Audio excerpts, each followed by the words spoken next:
Welcome back to Outdoors with Larry Ray on ESPN 790 AM. Brought to you proudly by the Tennessee Wildlife and Resources Agency.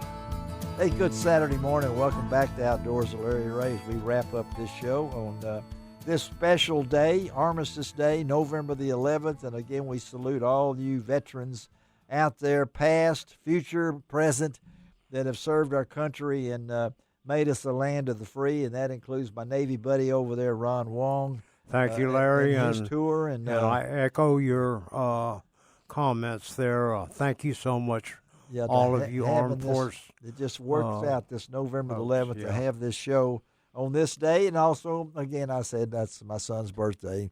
Happy birthday, Jason. But we've got an old friend coming up as we wrap up this day. Award-winning old friend. Well, I shouldn't say old friend. Yeah, did you hear that? He's saying you that. said that. We've got a friend coming up on award-winning friend. Yeah, Outdoors with Larry Ray. Yeah. And really, I didn't know if we ought to have his wife or him, but his wife is just coming back from knee surgery replacement, and that's Pam Hines. But we'll have the other half of the duo, Richard Hines. Good morning, Richard. Larry, how are you? How's it going, Ron? Good to hear from you all. Yeah, you hadn't seen Ron in a week, so I mean, at least that. Yeah, that's right. But Ron said I need a couple of segments filled, and I should have already done this, but I haven't. So it works out real good that Richard and his wife have come up with this new book about the Green River in Kentucky, and one of the famous rivers, 384-mile journey that from its source near Kings Mountain in Lincoln County and flowing through a couple other places, and I can't pronounce, and into the Ohio River in Anderson County. And they've come up with this wonderful book with wonderful photos in it. Oh, great photos. Great photos. I'll tell you, and a picture paints 1,000 words, Yeah, Larry. well, we know that as a writer. You know, that's why I could write real short. But and I can take pictures. Yeah, so we're talking about Richard Hines and Pam Hines, Kentucky's Green River. And, Richard, I know that this was something that you've been wanting to do. And not only is Richard a well-known outdoor writer, communicator, and he is a longtime friend of not only me and Ron, but this show, and through our ties in SEOPA and the Tennessee Outdoor Writers Association. I know this was a job for the heart, right, Richard? I mean, you wanted to do it. Every bit of it, and I had written a book with another friend of mine on our county here where I live in Kentucky called Metcalfe County. Uh-huh. And the editor and I were talking one day about a year after, the Metcalfe County book, and she said, "We really enjoyed working with you. Would you like to do another book? We'd like for you to do another one. Are you interested?" Well, yeah, give me a little time to think about it. And I was sitting in there on the computer, kind of brainstorming, and I flipped over and I saw some family pictures, and there's a picture of my granddad standing on the paddle wheel of the old Bowling Green paddle wheeler at near Paradise Landing. Oh my, yeah.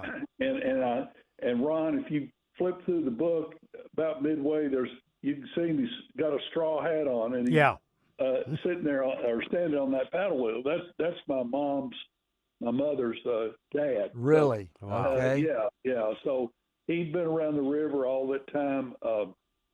A lot of the Hineses were river people, going back into the steamboat era. Yeah. And the one thing that really interested me, probably more than anything, were the log rafts.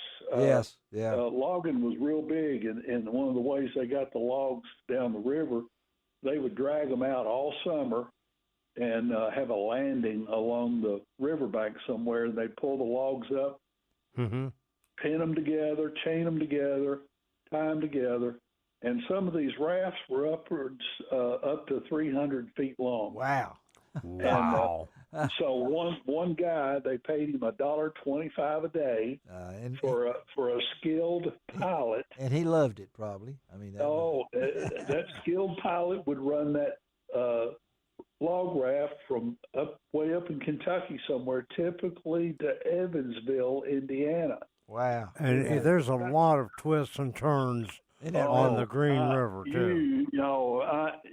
I I can't imagine trying to guide a raft. No. Can you imagine? Yeah, with all the twists and turns. I think it said it touches 15 counties, and I know you got 128 pages, and I've seen snippets of it. I don't have a copy yet, but I've seen snippets of it, and I realize there are a lot of great photos in there. And someone asked me when I was talking to somebody, how did you obtain all those photos? A lot of them were stuck back in drawers, people that we knew. Really? Okay. Yeah, and so we made phone calls. We even made a trip to the National Archives in Atlanta. Right. Wow. And there's a picture of a towboat in there. Uh-huh. And it was real little, and a lot of the guys in your listening audience there are probably on big tows out there. They're 6 barges wide and 8 long. Oh, yeah, yeah. Real big. But this little tow was a 1x1. 1x1. Yeah, one wide and 1 long, and sometimes they pushed 2. Uh-huh. They would push coal down every morning to the power plant. Amazing. Kentucky Utilities, and they'd load it up, run down. I caught my first ride on that barge with my neighbor when I was 10 years old. So you've actually experienced the river. Yeah. And your family has experienced the river for what, decades? I mean. Decades, from the 1800s all the way. Oh, wow. And your farm where you guys live, you and Pam, how close to the river are you? Where are you? We're pretty good. We're probably 15 miles. Well, that's not much. Yeah. As the crow flies. Okay. But we're on the Little Barren River, which is a tributary of the Green. Right. Yeah. And I don't know. We're probably 50 river miles up from the main stem of the Green. But we kayak the Green River, and we kayak the Little Barren. We smallmouth fish. Yeah. And Ron may have told you that I've got a contract now. I'm writing a book on fly fishing Central Kentucky.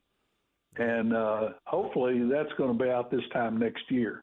Well, although I'm having to really hustle it up this year. Yeah, you got to work now. Again, we're talking. That means I've got to make some connections for you real quick. Is that what you're telling me?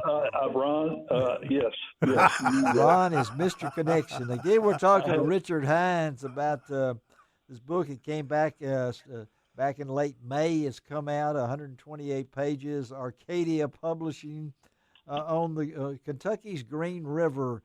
And those of us that have grown up in the Mid-South, of course, I'm fascinated, but I know we got the Big Muddy here next to us, but I've always been fascinated by all the rivers that come into the Mississippi or go into the Ohio. And which is part of the Mississippi. And that's part of our history. Basin, yeah, that's part of our history when we think about our relatives coming from the East Coast to get where they are and how it's so easy now. But back in those days, and I see you got the era of the steamboating. You've got a lot of that in there that you include. You include about one of these steamboats that burned in 1931. Yeah, that was the last one. That was the Evansville, I believe, was the one that burned in 31. Yeah, but but a commercial towboat still run on that river. On the lower 100 miles, there were originally 6 lock and dams all the way up the river. Was there? Okay. Now there's only 2 operating dams. Okay. Yeah. And they're on the lower end, but they still barge material, grain, scrap metal, gravel, coal, all that on the lower 100 miles are still has barge traffic on it. Yeah, Richard, if somebody wants to get this book, what's the best way to do it? Yeah. You can find it on Arcadia's site, Barnes & Noble, Amazon. It's carried on Amazon. Just type in Kentucky's Green River on Amazon, and it'll pop right up. It'll make a great Christmas present, folks. It would be. It's an interesting book. I have already started, and I've kind of flipped through it because of the pictures, but I like pictures. It really is a cool book. How many pictures are in it? Did you count them? How many's in it? I think there's about 210 or 12. Wow. And this is not easy to put together, folks. when you think about writing a book, but at the same time incorporating the photographs with it. Some make it, some don't. It gets down to the challenge of what's important. And from what all have guaranteed by reading about it, the reviews have been great about what you guys have done. And I love the cover. The cover the cover is very appealing too. It makes you want it.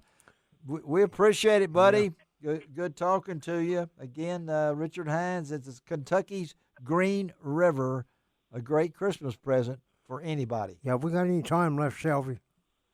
Oh, we still got 2 minutes. All right. We're going to got 2 minutes of maple syrup. Okay, that's it. I got to tell you, not only is Richard a author and a media type guy, but he has a farm that has the best maple syrup ever. Yes. A little bit about your farm, and if somebody wants to get a hold of some of that wonderful, delicious maple syrup, how do they do it?